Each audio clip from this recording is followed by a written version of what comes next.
2 marks question 2 marks 1935 চনৰ ভাৰত শাসন আইনৰ দুটা বৈশিষ্ট্য লিখা 1935 চনৰ ভাৰত শাসন আইন গভৰ্ণমেণ্ট অফ ইণ্ডিয়া এক্ট 1935 আছিল ব্ৰিটিছ সংসদত গৃহীত হোৱা আটাইতকৈ দীঘলীয়া আৰু গুৰুত্বপূৰ্ণ আইন। ইয়াৰ দুটা প্ৰধান বৈশিষ্ট্য উল্লেখ কৰা হ'ল প্ৰাদেশিক স্বায়ত্তশাসন প্ৰভিন্সিয়েল অটনমি। এই আইনৰ দ্বাৰা প্ৰদেশসমূহক স্বায়ত্তশাসন দিয়া হৈছিল আৰু প্ৰদেশসমূহত দায়িত্বশীল চৰকাৰ ব্যৱস্থা প্ৰৱৰ্তন কৰা হৈছিল। ফেডাৰেল ব্যৱস্থাৰ প্ৰস্তাৱ ফেডাৰেল চিষ্টেম। এই আইনে ভাৰতত কেন্দ্ৰ আৰু প্ৰদেশসমূহৰ মাজত ক্ষমতা বিভাজন কৰি এটা যুক্তৰাষ্ট্ৰীয় ব্যৱস্থা গঠন কৰা প্ৰস্তাৱ আগবঢ়াইছিল। মৌলিক অধিকাৰ আৰু ৰাষ্ট্ৰ পৰিচালনাৰ নিৰ্দেশাত্মক নীতিৰ মাজৰ দুটা পাৰ্থক্য দেখা। আইনী বল লিগেল এনফৰ্চিবিলিটি। মৌলিক অধিকাৰ আইনভাৱে বলবৎ। ভংগ হ'লে নাগৰিকে আদালতত আশ্ৰয় ল'ব পাৰে। ৰাষ্ট্ৰ পৰিচালনাৰ নিৰ্দেশাত্মক নীতি আইনীভাৱে বলবৎ নহয়। ইয়াৰ বাবে আদালতত গোচৰ কৰিব নোৱাৰে। 2 নম্বৰ উদ্দেশ্য মৌলিক অধিকাৰ ব্যক্তিৰ স্বাধীনতা আৰু অধিকাৰ সুৰক্ষিত কৰিবলৈ দিয়া হৈছে। ৰাষ্ট্ৰ পৰিচালনাৰ নিৰ্দেশাত্মক নীতি সমাজ কল্যাণ আৰু ন্যায়সংগত সমাজ গঢ়ি তুলিবলৈ ৰাজ্যক দিশ নিৰ্দেশ দিয়ে। আমোলাতন্ত্ৰৰ যিকোনো দুটা কাৰ্য লিখা।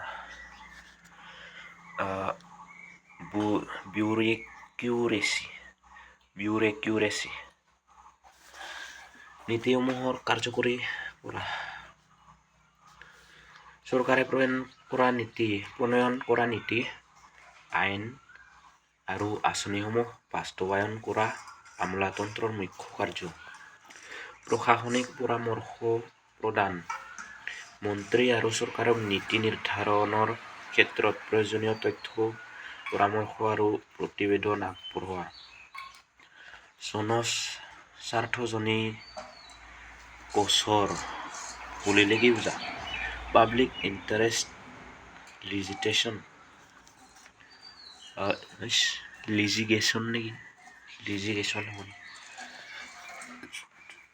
পাব্লিক ইণ্টাৰেষ্ট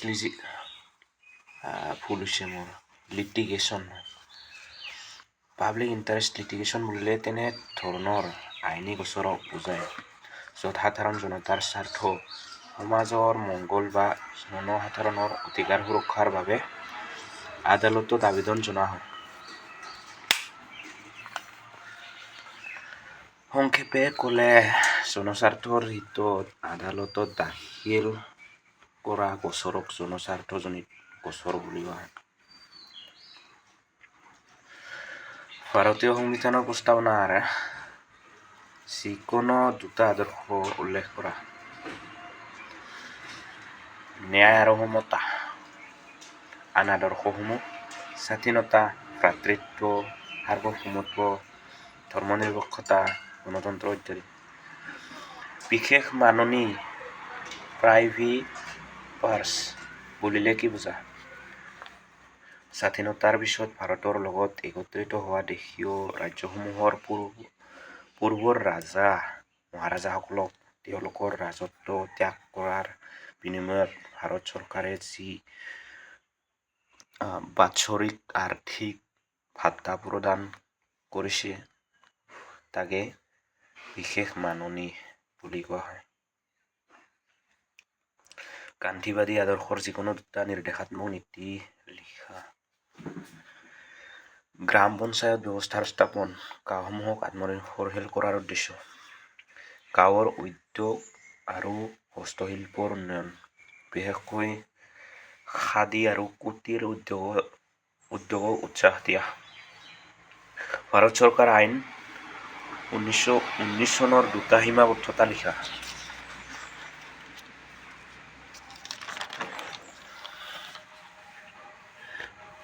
এক নম্বৰ, প্ৰকৃত দায়িত্বশীল চৰকাৰ ব্যৱস্থা নাছিল। কাৰ্যনিৰ্বাহী পৰিষদ বিধানসভাৰ ওচৰত দায়বদ্ধ নাছিল। 2 নম্বৰ, দ্বৈত শাসন ব্যৱস্থা DRC সফল নহ'ল। দ্বৈত শাসন ব্যৱস্থা সফল নহ'ল।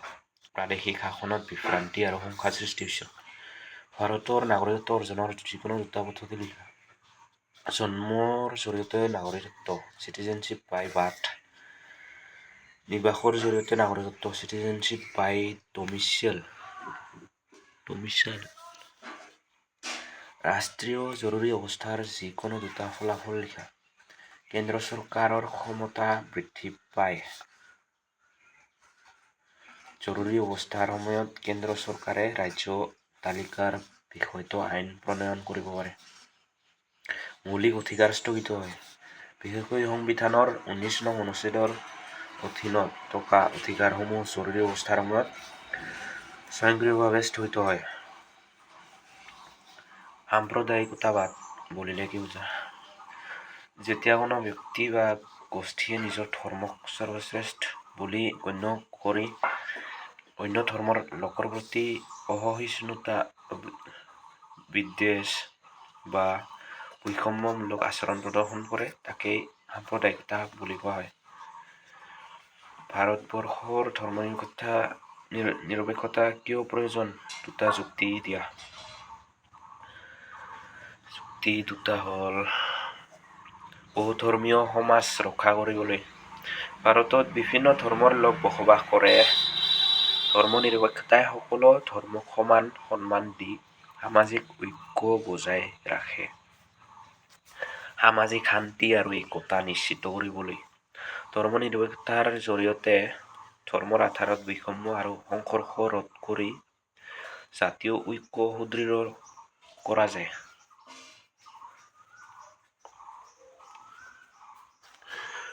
ভাৰতীয় দলীয় ব্যৱস্থাৰ দুটা বৈশিষ্ট্য লিখা। বহুদলীয় ব্যৱস্থা।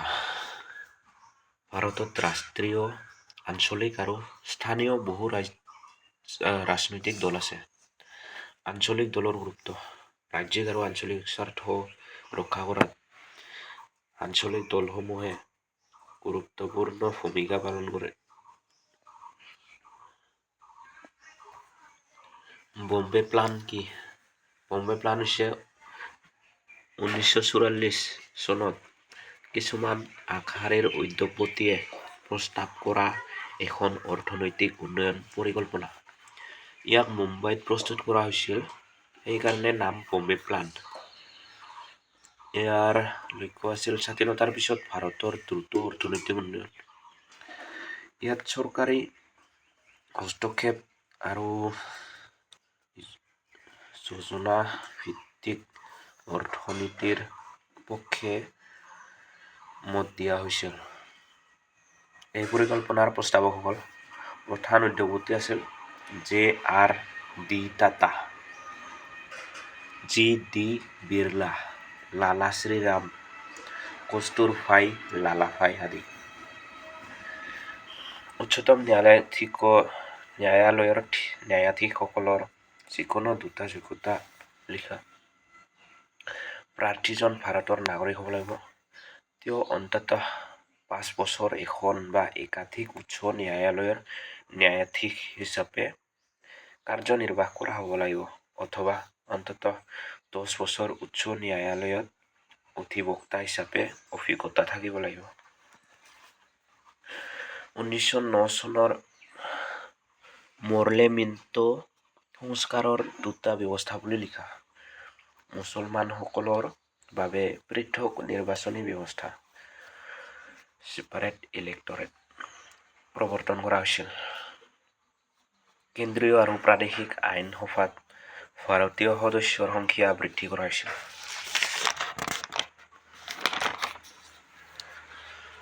ভাৰতীয় সংবিধানৰ দুটা বৈশিষ্ট্য লিখা। লিখিত সংবিধান ভাৰতীয় সংবিধান সম্পূৰ্ণৰূপে লিখিত আৰু বিশ্বৰ আটাইতকৈ দীঘল সংবিধান। মেলা দীঘল সংবিধানখন। মৌলিক অধিকাৰৰ ব্যৱস্থা। নাগৰিকসকলক সমতা, স্বাধীনতা আদি মৌলিক অধিকাৰ প্ৰদান কৰে। অবজেক্টিভ ৰিজলিউশ্যন প্ৰস্তাৱ কেতিয়া আৰু কোনে উত্থাপন কৰিছিল? 13 ডিচেম্বৰ 1946 চনত পণ্ডিত জৱাহৰলাল নেহৰুৱে। ভাৰতীয় সংবিধানৰ প্ৰস্তাৱনাত থকা দুটা দৰ্শন উল্লেখ কৰা। ন্যায় আৰু স্বাধীনতা। ইয়াৰ উপৰিও সমতা, ভ্ৰাতৃত্ব, সমাজবাদ, ধৰ্মনিৰপেক্ষতা আদি দৰ্শনো আছে।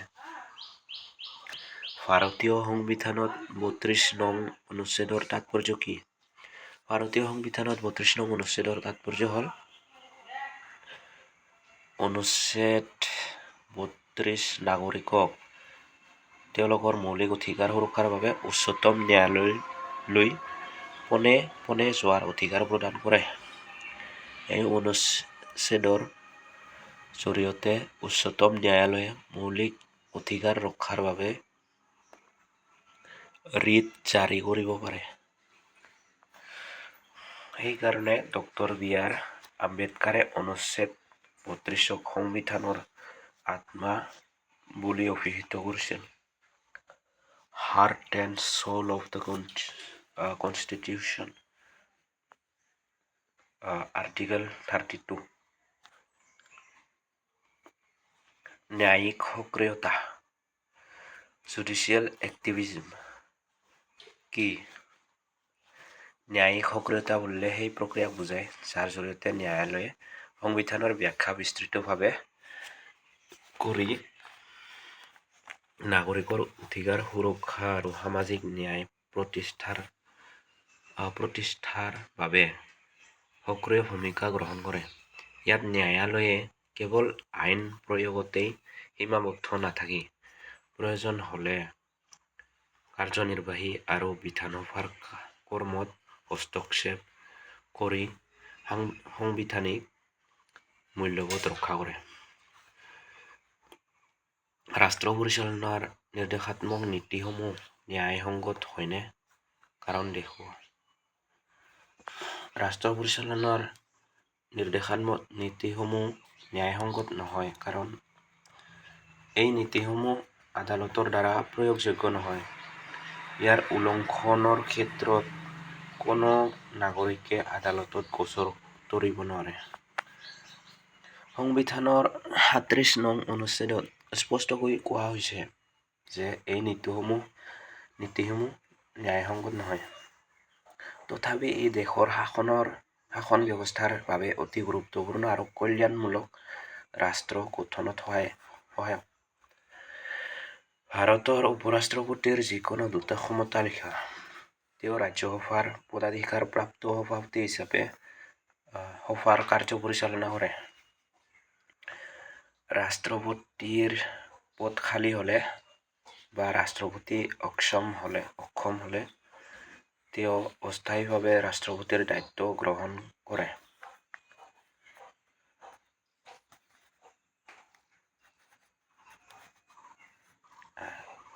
উপ-ৰাষ্ট্ৰপতিৰ যিকোনো। ৰাজহুৱা আৰু ব্যক্তিগত বিলৰ মাজত দুটা পাৰ্থক্য লিখা। উত্থাপনকাৰী ব্যক্তি। ৰাজহুৱা বিল মন্ত্ৰী এজনেহে সংসদত উত্থাপন কৰে। ব্যক্তিগত বিল সংসদৰ যিকোনো সদস্যই উত্থাপন কৰিব নোৱাৰে। মোবাইলতে আছে টৰ্চ।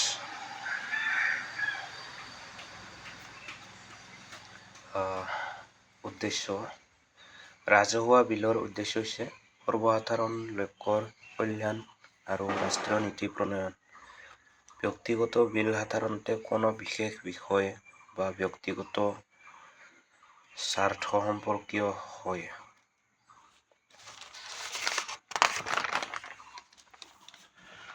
শেষ হৈছে 2 নম্বৰীয়া প্ৰশ্ন। ভাৰতীয় সংবিধানত থকা জৰুৰীকালীন ব্যৱস্থা দুটা উল্লেখ কৰা। ৰাষ্ট্ৰীয় জৰুৰী অৱস্থা অনুচ্ছেদ 352, ৰাষ্ট্ৰীয় জৰুৰী অৱস্থা বা ৰাষ্ট্ৰপতি শাসন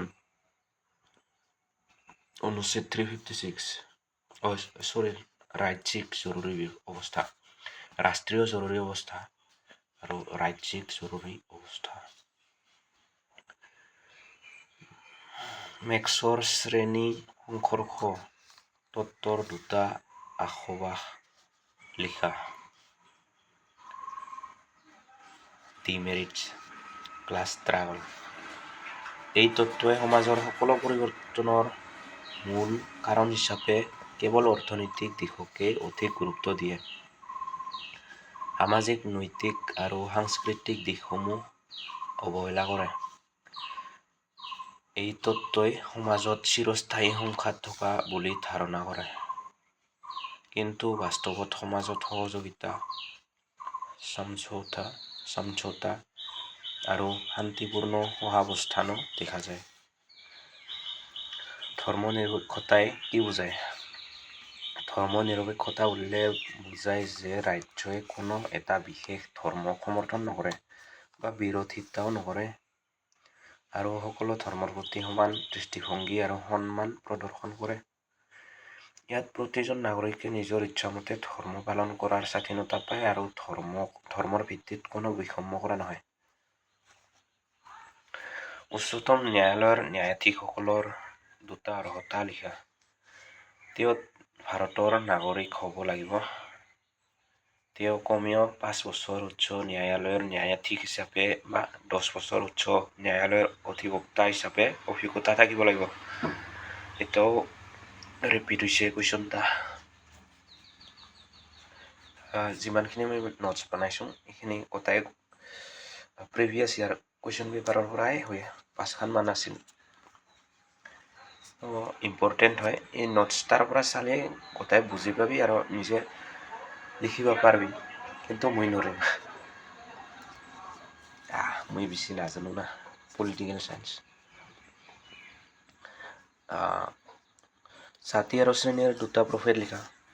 জাতি জন্মভিত্তিক আৰু স্থায়ী হয়, কিন্তু শ্ৰেণী অৰ্থনৈতিক অৱস্থাৰ ওপৰত নিৰ্ভৰশীল আৰু পৰিৱৰ্তনশীল। জাতি ব্যৱস্থাত সামাজিক গতিশীলতা কম, কিন্তু শ্ৰেণী ব্যৱস্থাত সামাজিক গতিশীলতা অধিক থাকে। সাম্প্ৰদায়িকতা আঁতৰ কৰাৰ বাবে দুটা উপায় লিখা। শিক্ষাৰ বিস্তাৰ কৰি সহিষ্ণুতা, ভ্ৰাতৃত্ববোধ আৰু ৰাষ্ট্ৰীয়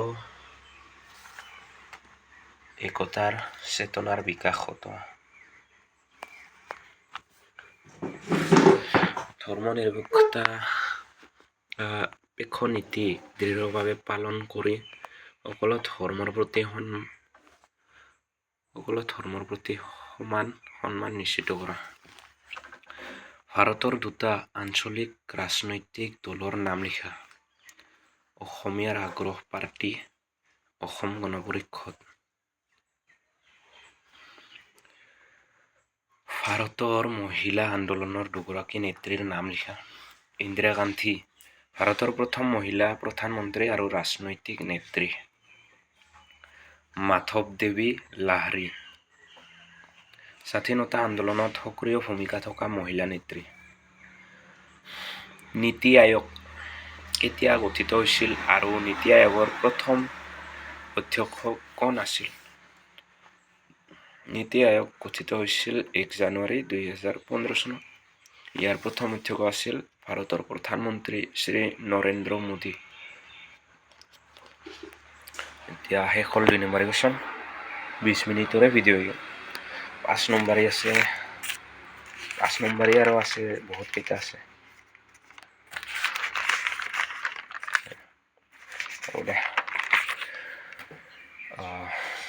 Second sem political Indian government and politics 5 নম্বৰী আছে, তাৰপিছত 10 নম্বৰী 30টা কুৱেশ্যন আছে।